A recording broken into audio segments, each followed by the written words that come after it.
Please bring your hands together and help Chong as you listen to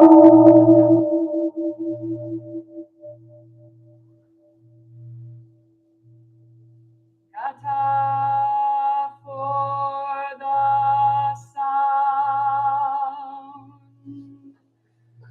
of the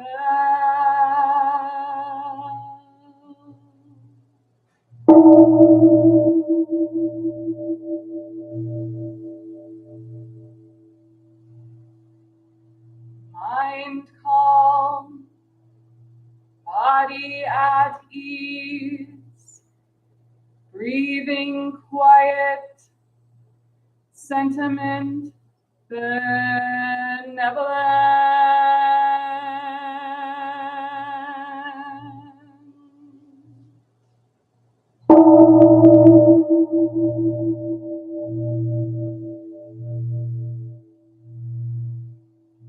Dharma friends, sitting still in vital silence.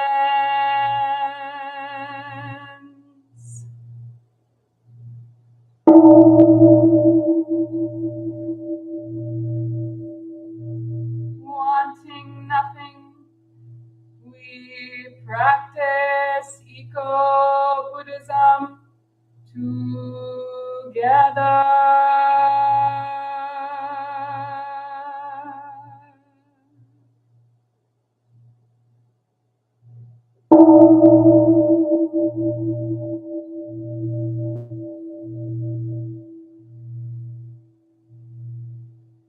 The sound of the temple bell booms for all to cease from conflict.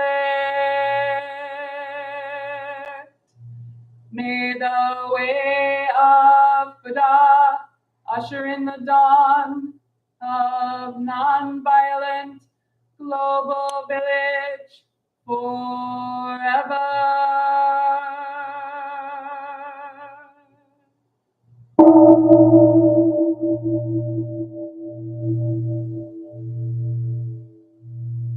Here is the after sound of the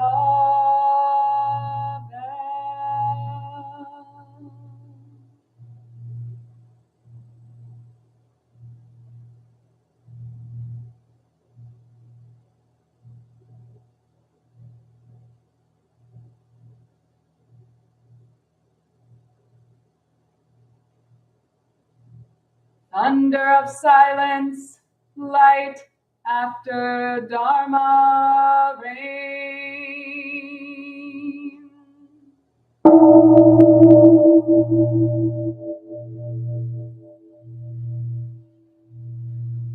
Om Amoga Vairochana Mahamudra Mani Padme Jivala Pravardaya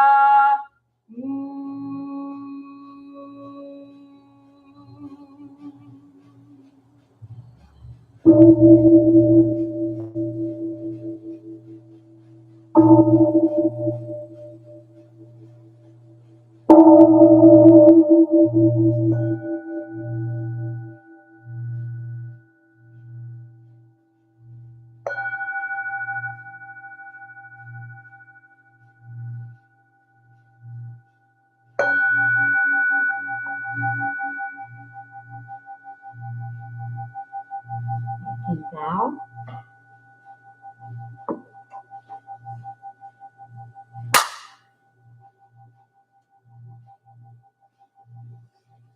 please stand, straighten your mats and cushions, and face the altar for chanting of the refuges.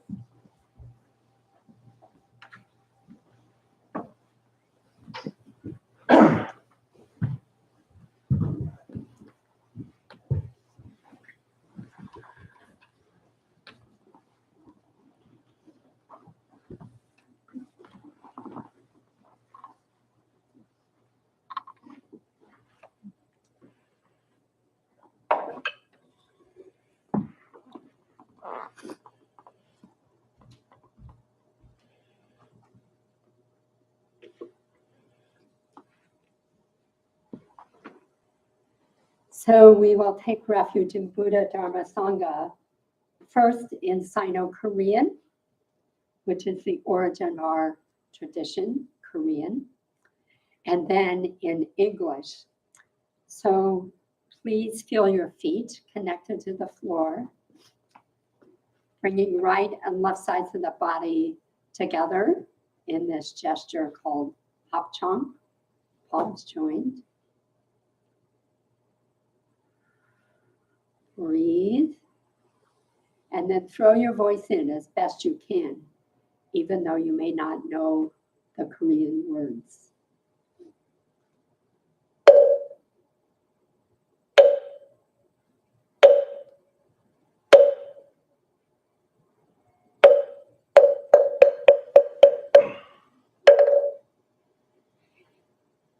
Shim, shim,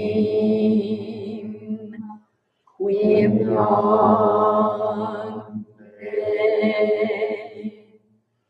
shim, sam, se, shema,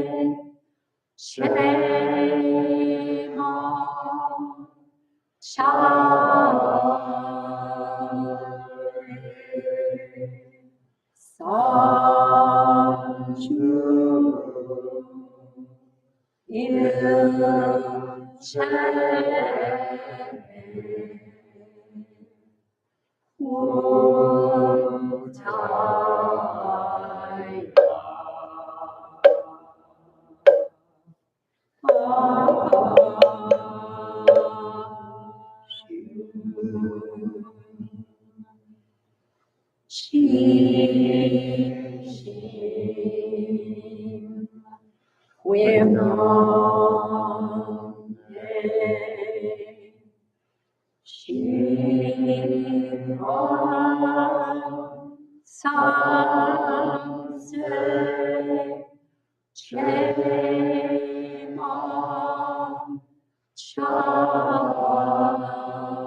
Sanju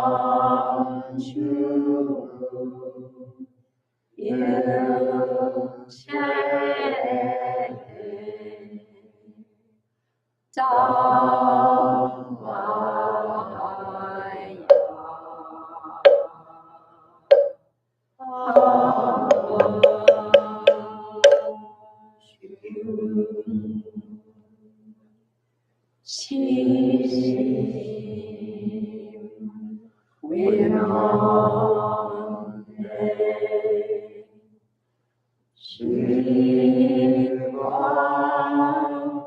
Samse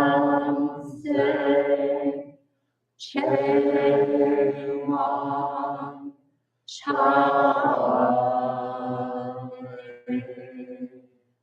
Sanju Ilche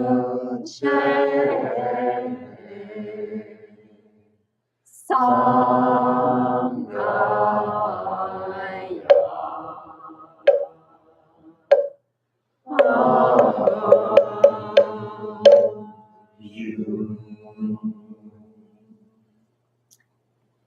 And now repeat after me in English. I go for refuge to the Buddha I go for refuge to the Buddha and resolve with all beings. and resolve with all beings.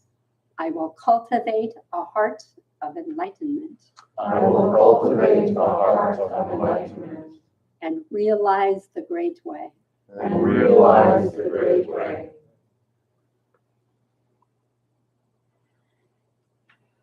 I go for refuge to the Dharma I go for refuge to the Dharma and resolve with all beings. and resolve with all beings.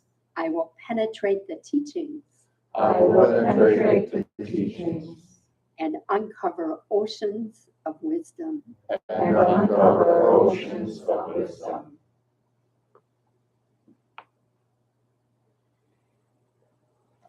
I go for refuge to the Sangha I go for refuge to the Sangha and resolve with all beings. and resolve with all beings. I will seek peace and happiness for the many I will seek peace and happiness for many and transform this world into Buddha lands unimpeded. and transform this world into Buddha lands unimpeded.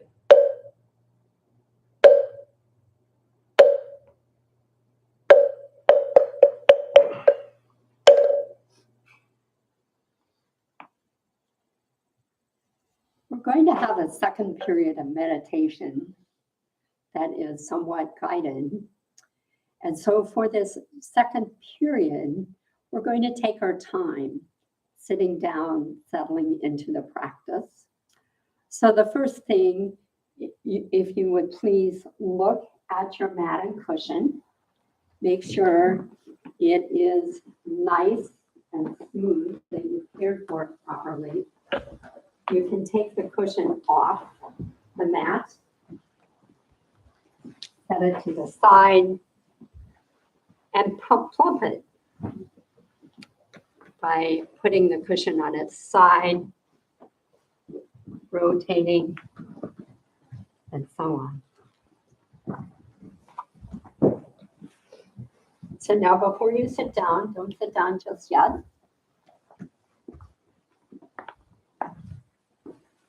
For those of you who are new or who have not had much experience with meditation practice, find the handle on your cushion. So pick it up and find the handle. And you can place it on the side like this and push it down. That will give you more height in sitting. Alternatively, some of you may wish to have a second cushion. There are extra cushions over here on the shelves. And if you have sat before, you may know that. So if you have longer legs or need extra support, you can do that. But let's just work now standing in front of your cushion, now that you've placed it the way that you wish.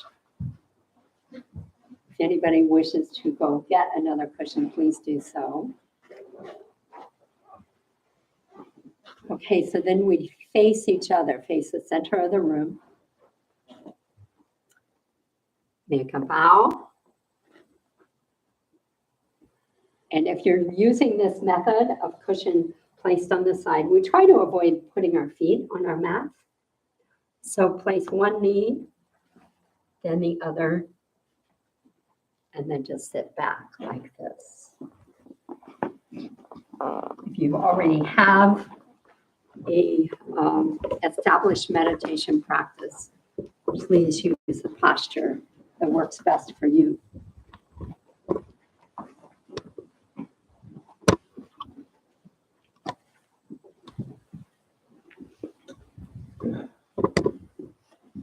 For those of you who are sitting in the chair, your feet should be flat on the floor. Your back needs to be supported.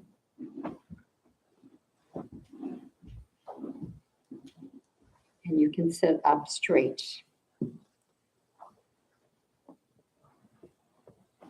Use this microphone. You can hear me. Okay.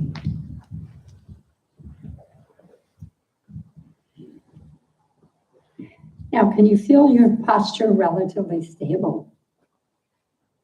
Ideally, if you're sitting on the cushion, the weight would be distributed equally between your knees and your sitting bones. Lean forward on your hands.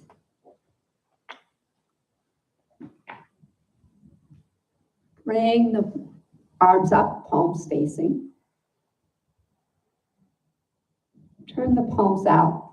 Slowly lower them. You can feel your back straightening.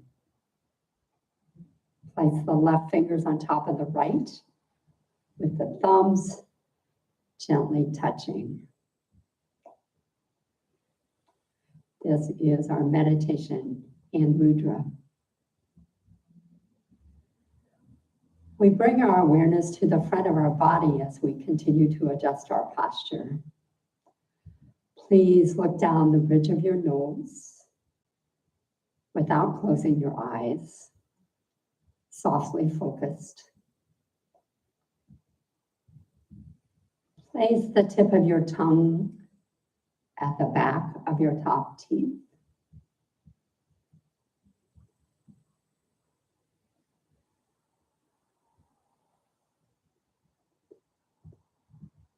Then become aware of the body of the breath. Feeling it come in through the nostrils,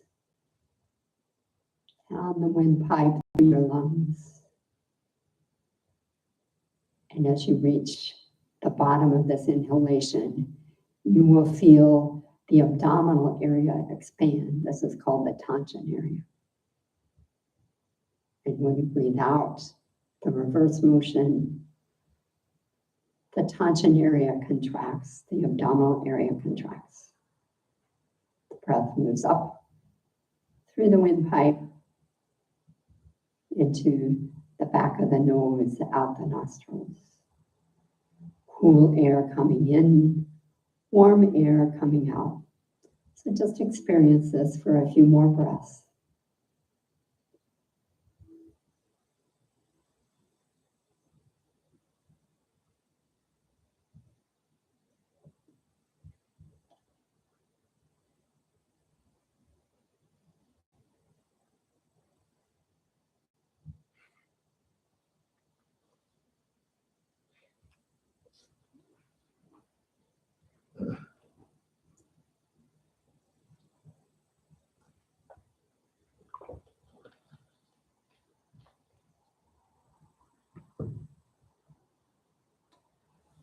Those of you who have an established meditation practice, begin to do that practice. If it's counting of the breath or working with a wadu. For those who are new, I would suggest counting the breath. So we count only the out breath from 5 backwards to 0. So it goes like this. 5. 4.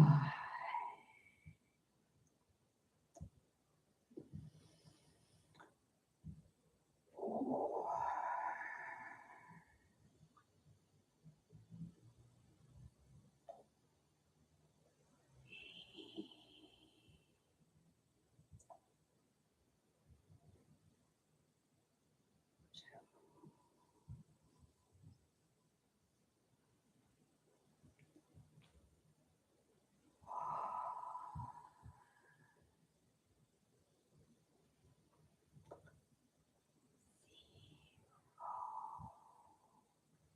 And you can continue to repeat that cycle.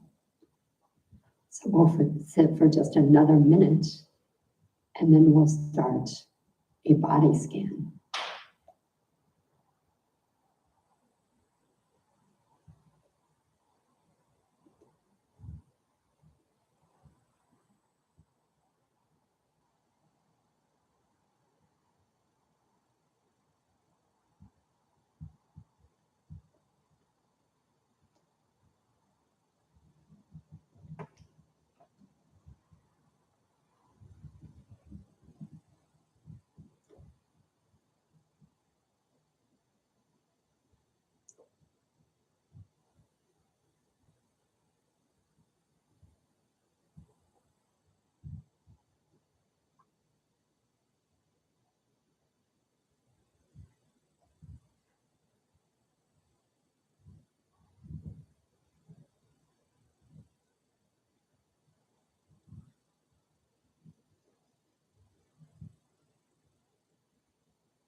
Continuing to use the breath as an anchor.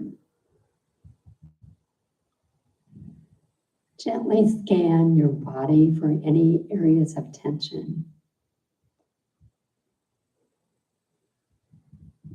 Initially, let's just pay attention to large muscle groups in the legs in particular.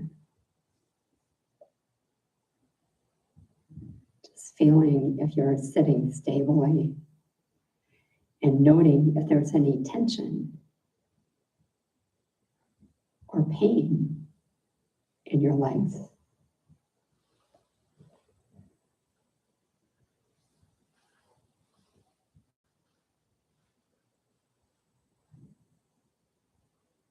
Coming back to the breath. Just noting these areas of tension without coming to any conclusion.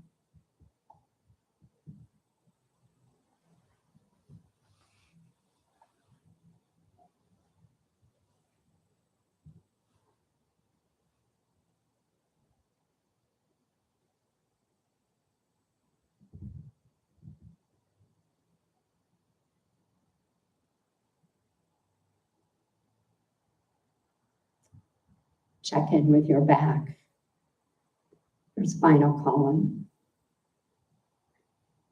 Notice any areas of tightness or tension.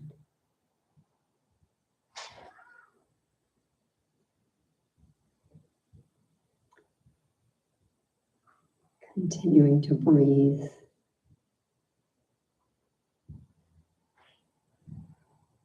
Releasing tension if you can.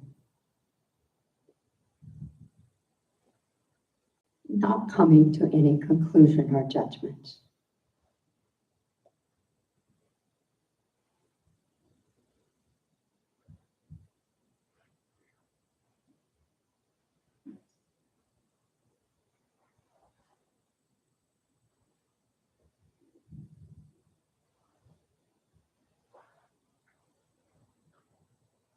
Check in now with your thoughts. Have they wandered from the body and the breath?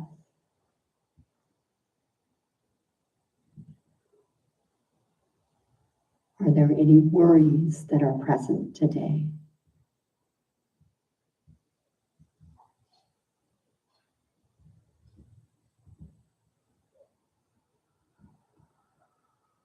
coming back to the breath. Just noticing the state of your thoughts without coming to any sort of conclusion or judgment.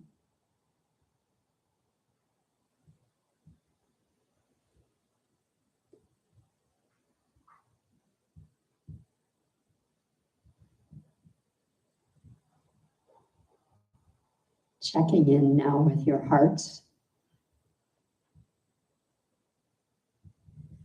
Feel the beating of your heart.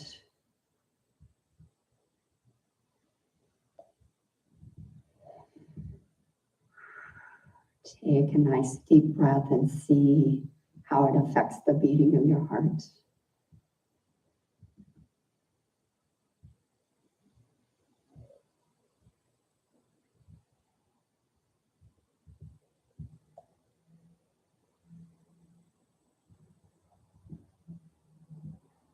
Just sitting with the heartbeat, accepting, not coming to any conclusions or judgment.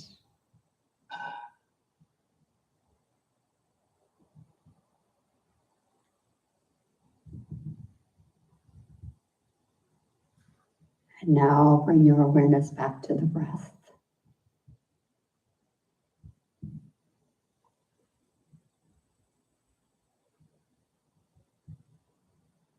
At the bottom of the out breath, before the inhalation begins again, there's a pause.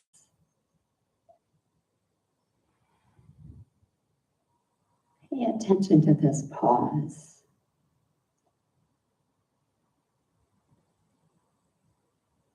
See what happens in that moment.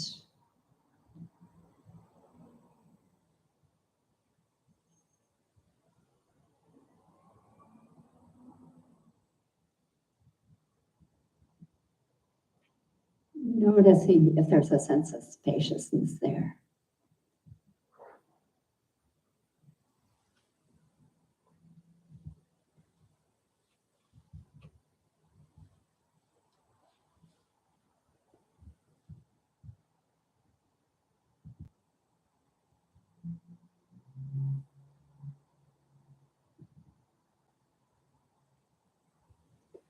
Continue to sit for a few more minutes until you hear the sound of the bell.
Bringing the hands into Hapchan, making a bow.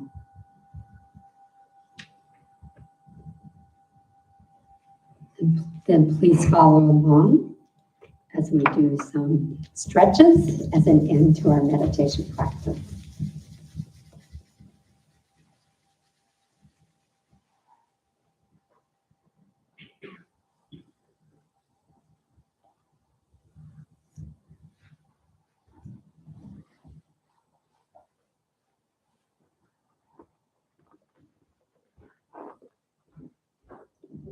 Finding these pressure points along the skull, massaging them, they're actually connected with our breathing.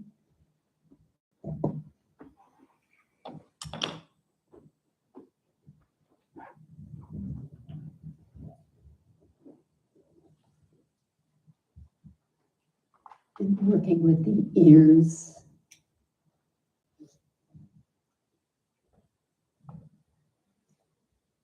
Placing the knuckle under the nose, pressing up.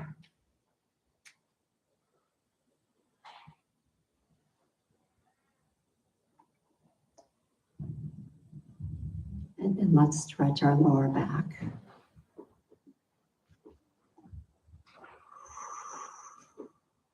Remembering to breathe.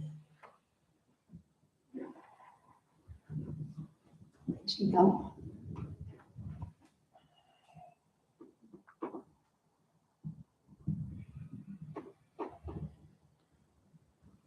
Reaching out.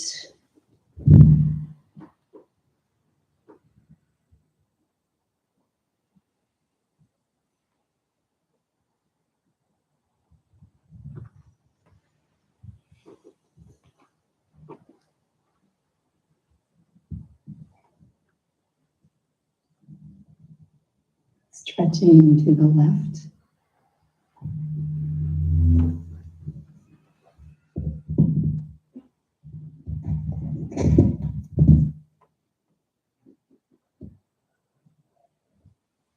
And then the right.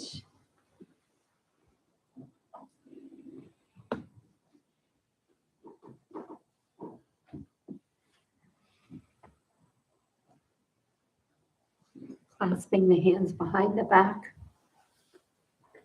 Leaning forward.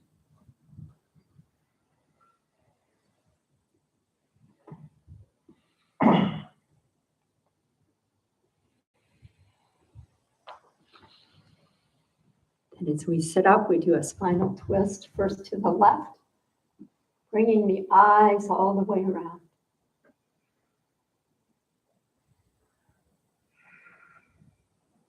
And then to the right.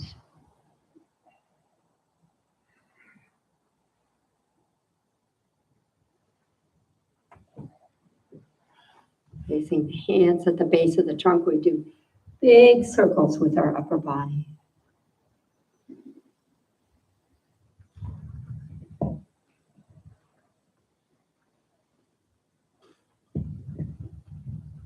Reverse directions.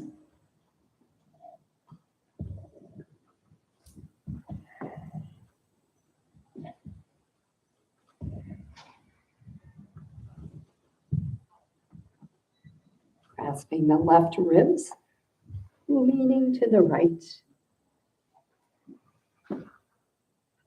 It's another way of working with the spine. And then the opposite, grasping the right ribs.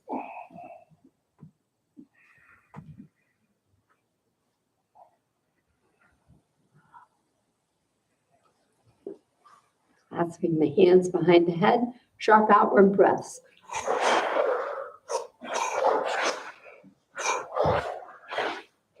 Twist to the left,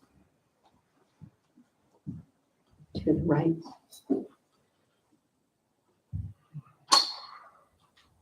Bringing the hands over the head.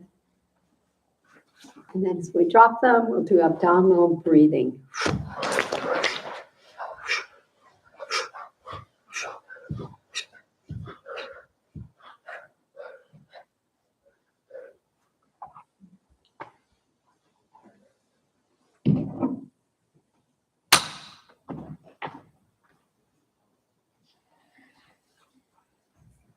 And now please sit comfortably. Maybe you can turn this way a little bit so you can hear as we do this Dharma talk together.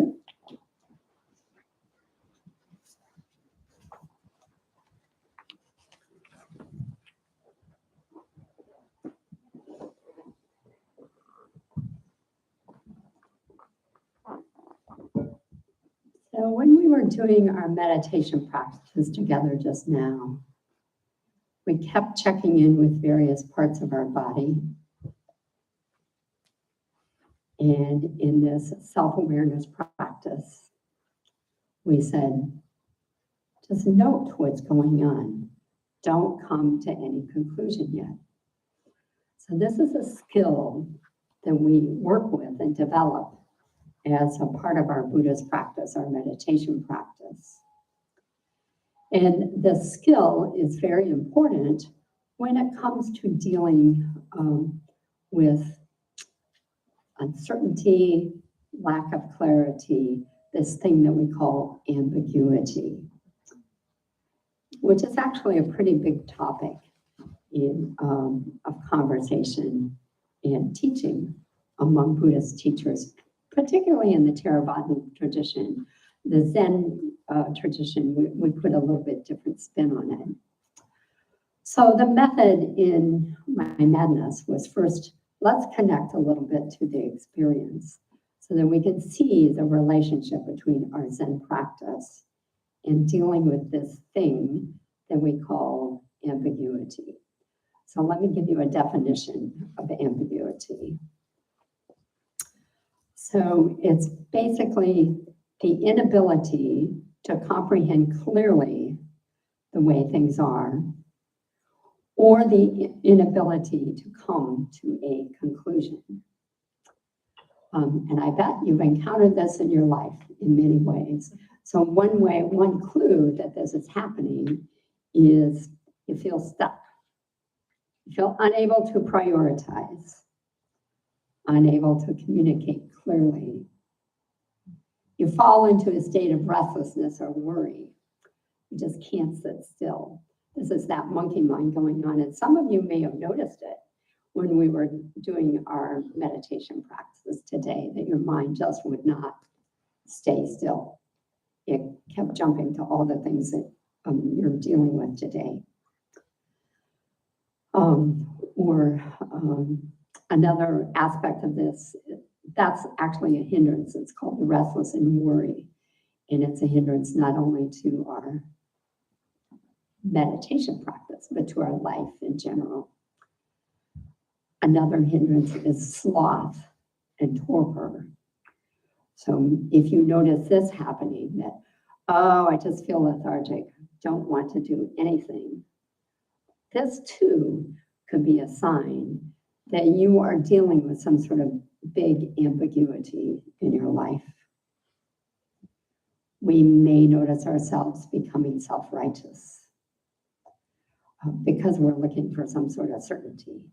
And we're saying, well, I have the answer. And those other people are just kind of irritating because they don't have the answer. Or it's sort of this hunger for one right way. So this week, I had a conversation with one of our residents who said to us, basically, there's all sorts of people who come around here, and you seem to treat each of them differently. What are the rules? Doesn't everybody have to abide by the same rules? How come this person gets to get up late and that person has to do all the dishes, things like this? So, and then she said that I want clarity. For me to continue to live here, I want clarity. What are the rules? What are the guidelines? So this is another example of that ambiguity that comes up in our practice and our daily lives. And as Buddhists, we actually sort of cultivate this in various ways. Some other examples, we've been dealing with small examples so far, but maybe something big is going on in your life. Maybe you're faced with a medical decision. A health problem has been diagnosed for you or for someone you care about. And the doctor is providing you with various options. Should it be surgery? Should it be taking medications? If you have cancer, should it be radiation surgery? All these kinds of things. And so you're kind of stuck because it may feel stuck because you don't know which decision is the right one. So our meditation practice can help us with this because we can sort of sit, observe the agitation that's going on and work with it. We're also wanting some practicality here. Just going off in a corner and sitting is not necessarily going to give you the answer. So when a high degree of certainty is needed, such as this important medical decision, then maybe your strategy is to gather as much information as you can to make an informed decision. Another example of ambiguity that may come up in people's lives is something like going through a divorce and having children in the family, and how is it that the welfare of the children are dealt with. In this case, the ambiguity is worked with as a result of identifying what exactly is most important for these children's welfare and coming to agreement on that piece of things. So the partners have to work this out. Another example of ambiguity probably occurs a lot in the workplace, especially if you work with other people and not by yourself. So the team needs to come to some sort of decision as to how to proceed on a project. And actually, this is one of the skills that is most highly valued in management, the ability to deal with ambiguity. Have any of you been in this situation? You're kind of the leader of a team. And then the skill here might be helping the team come to some sort of realization as to what the shared values are, or what the shared purpose of the project is, so that they can see themselves in relation to that shared purpose. So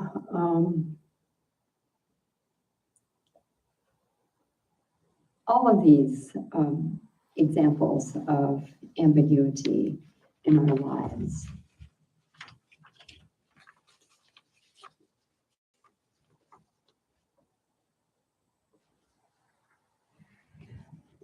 So if we come back to our Buddhist practice, I think maybe there's 3 key skills that we can develop to help us improve our ability to deal with life's uncertainties.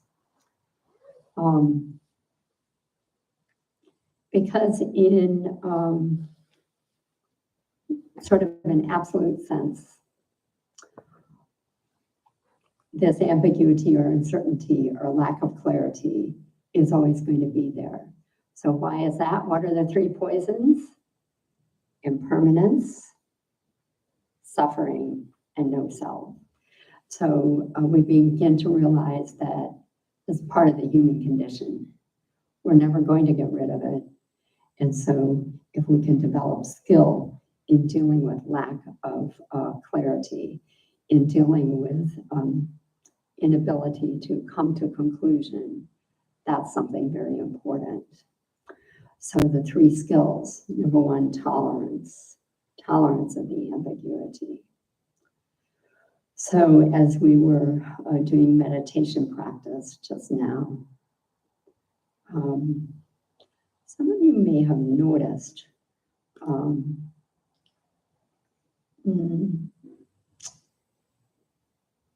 either areas of pain or discomfort in your body, or your thoughts does not seem to be able to settle down in one place. And so what we want to do is not force a conclusion to come, but rather just to sit and see if we can tolerate this in some way. We had a retreat fairly recently, and Haji Sunam was talking about working with her teacher, who, when she said to him that she was in a state of extreme discomfort with her body, happened to be with her body, what he said to her was, pour coal on the fire. Well, what the heck did that mean? Did it mean she should just suck it up and just really get into that pain? Well, maybe that's part of it.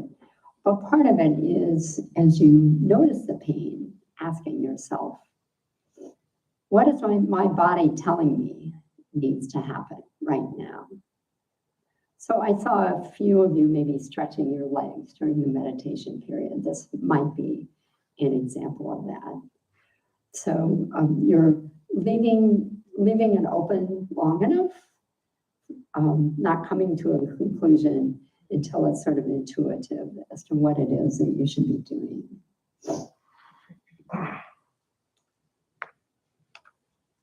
So another example might be, some of you had a story running around in your head. Maybe it's one of these big stories or big dilemmas that you're facing in your life. Which job offer should I pick? How do I have this conversation that's going to happen after service? All these kinds of things. And so the tendency is to get into problem solving right away. And when we do that, we sort of cut off the possibility. So it's like, okay, come back to the body. How does that feel in the body, this state of not being settled? And does a different answer come? So this morning, as I was getting ready for this Dharma talk, and yes, I do use our meditation period sometimes to help me get ready for these Dharma talks. So I was initially going to do it a whole different way. And, sort of start with the theory and say, well, here are examples, and then this is how it plays out in life. But then as I worked with my meditation practice, realized that maybe a better approach would be for us to dive into the experience of meditation and just see an example of how it might have relevance to working with ambiguity. So that's how we did that. So tolerance is number 1. Number 2, self-awareness. We can, as we're doing sitting meditation, become self-aware of what's going on. But this is also being aware of our emotions. It's being aware of maybe our values, coming to understand our values as part of the self-awareness. So in working with emotions, this probably is an area of struggle for me because I tend to tamp them down or discount them, see them as irrelevant, but it is helpful to at least acknowledge and name what those emotions are. So I'm anxious today, or I am feeling a little bit angry, these kinds of things. So self-awareness through all of our mindfulness practices can develop. As far as understanding our values, we have Buddhist precepts. I think several of you in here have already taken the precept classes. The precepts are our core Buddhist values, and those who formally commit to the Buddhist path spend several weeks studying them. So the examples are not to harm, but to cherish all life. Not to take what's not given. Not to lie, but to speak the truth. Not to misuse our sexuality, not to misuse intoxicants. So as we encounter ambiguous situations, we can also bring the wisdom of precepts to that situation. So we can ask ourselves, what would be a resolution that would bring the least amount of harm? We can say to ourselves, am I speaking the truth right now? Or is it some kind of story or lie that I made up that gets us further into a state of being muddled up? These kinds of things. We can ask ourselves, should our sense desires arising right now? So do I have a craving to just go out and get a bunch of chocolate? Or do I want to go get a drink? Do I want to smoke a joint? All of these are responses that are not, within the framework of our precepts, it's like misusing substances as a way of not facing or dealing with the unclear situation. And then a third strategy that we use is really important in Buddhism is deep inquiry. And so we ask ourselves, are you sure? Am I really sure? As you try to work through this unclear situation. The inquiry can also take the form of embracing doubt. And there's a couple of different ways of doing this. If you want to go to a practical everyday sense of maybe embracing ambiguity, and let me state it that way. Let's say you're in a team situation and you don't know what direction to go. Well, sometimes the group just says, we're just going to put all the ideas out. We're going to put them all up on this board. We're just going to generate without coming to any conclusion. So this is an expansive or creative way of working with the lack of clarity. It's just to expand it. Another way in our Zen practice is to generate what we call this great doubt. And when we often use koans, or in the Korean tradition, wadu practice, to generate this great doubt.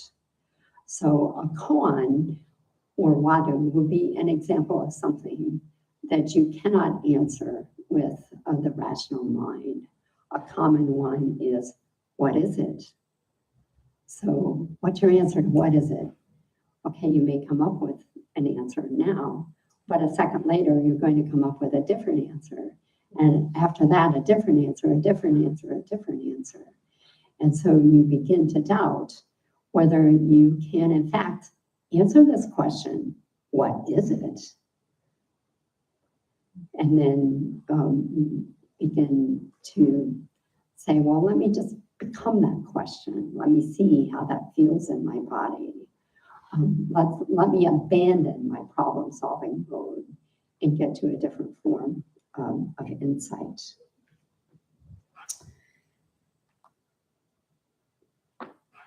And then one other strategy I'm just going to briefly touch on, and I think we'll go into this more next week, having to do with working with doubt, working with koans, working with vadus, is to think about life as a series of koans.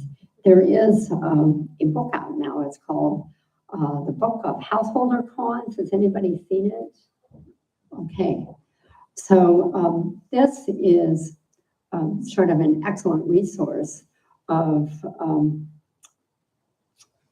translating everyday life into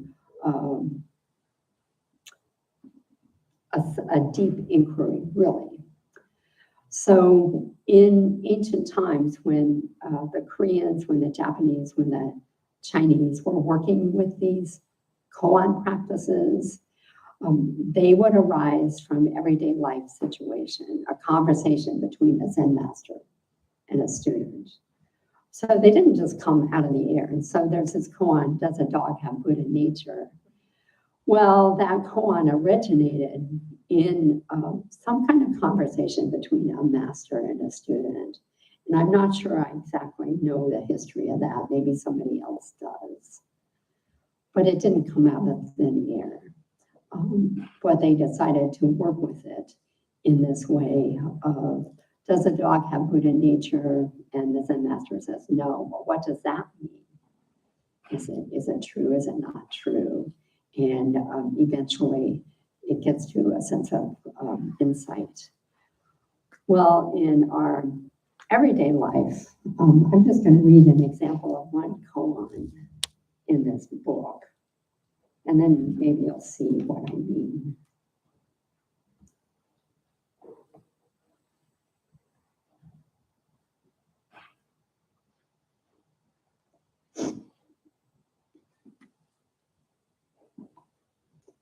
Okay, so this is the Book of Householder Koans. Nina's beloved brother had great promise as an intellectual and was the star of her family, but he did not realize his potential. He had a lifelong heroin addiction that was destroying him. He was basically Nina's dependent. Seeking help for him, she constantly asked therapists, family members, and friends, what should I do? What should I do? Many people advised her by saying, cut him out of your life. What was the answer? So what was the answer is the koan. And in this particular example, Nina decided not to go with this advice that was being given to her. Rather, through her life experience, through her sitting practice, she allowed the question to remain open long enough so that she turned the question into, what's an acceptable life for my brother? And was able to take her judgment out of it, that an acceptable life would be, cut him out, just cut him off, tough love, kick him out because he's not behaving in a normal way. So letting go of that judgment and then coming to a place where the two of them can work together on some common ground and skillfully. So that's just one example of a householder koan. So now I feel like I'm leaving this talk with a sense of ambiguity. Having sort of hopped all over the place, trying to uncover what this experience of being unable to come to a conclusion is, trying to unpack that a little bit. in just toying on a few different strategies. So I'm going to leave you dissatisfied. But hopefully with a few questions that you can chew on during the week, and then next week we'll talk about it a little bit more. Does anybody have a final comment or question they would like to ask? I have a question. Yes. When you listed the three points, transience, suffering, and what was the third one? Yeah, the third one was no self. Was that Impermanence, suffering, no self. No self basically is attachment to your identity as something that is fixed and unmovable. Yeah. Any other questions or comments? Okay. Well, we'll leave it here for now. Please join me in the four great vows, and then we'll have some announcements. All beings, one body. All beings, one body. I vow to liberate. I vow to liberate. Blind passions, one root. Blind passions, one root. I vow to terminate. I vow to terminate. Dharma gates, one mind. Dharma gates, one mind. I vow to penetrate. I vow to penetrate. The great way of Buddha. The great way of Buddha. I vow to realize. I vow to realize. Who is our announcer today?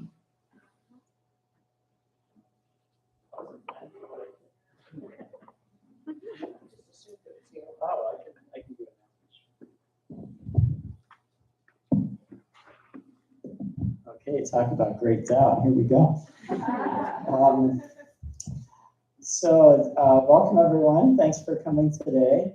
And if you have questions after the service, you can ask any of us wearing the gray, and we'll try our best to answer your questions. If you haven't already, please pick up a copy of our temple calendar.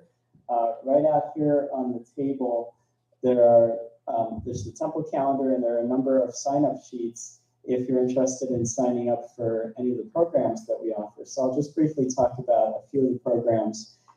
We offer introductory meditation courses from time to time. Those typically go for 5 consecutive Thursday evenings from 6:30 to 8:30 p.m. The next one of those is coming up in January. We also offer yoga, which is held on Tuesday evenings. And if you're interested in yoga, there's a sign-up sheet on the table over there. Let's see. Any programs happening today? Recovery Dharma? Recovery Dharma at noon in the big yellow house next door, the library, which is on the first floor. I say that because last week I thought it was a resident, and I watched someone walk up to the second floor and apparently walk around and then come back down and ask me if this was Recovery Dharma. So first floor. First floor, main floor of the house next door for Recovery Dharma. We're having our practice period meeting today. Anyone who has signed up for the practice period. In order to prepare for that, we're going to keep the middle 2 rows of mats and cushions here. And then the back rows, we're going to put the mats over in the corner there, and we're going to put the cushions over here. So if you could help with that before you leave the room, that would be great. Other announcements? Kind donations, generous support. Yeah, that's coming up. Okay. Okay. So the temple is supported by your kind donations of time and money. There's a fishbowl right outside the door here for monetary donations. If you'd like to donate your time, there's all kinds of opportunities to volunteer around here. And one way to start out with that would be on Saturday afternoons from 3 to 5 p.m. We have work practice where a bunch of us work together in the garden. And not only is that a nice way to contribute and volunteer your time, but it's also a nice way to meet a lot of the people around here. Thank you. And if anybody is interested in a little garden work after service, we have an area of woodland that we need to spade up. So I'll meet you in the garden in about 2 minutes, and we'll spend about 15 minutes doing that. Thanks.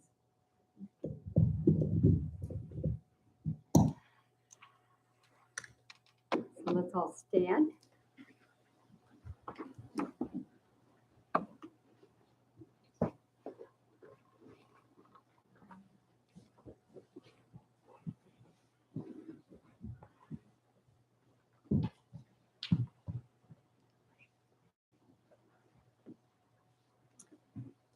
And facing the altar, we'll do 3 formal vows together.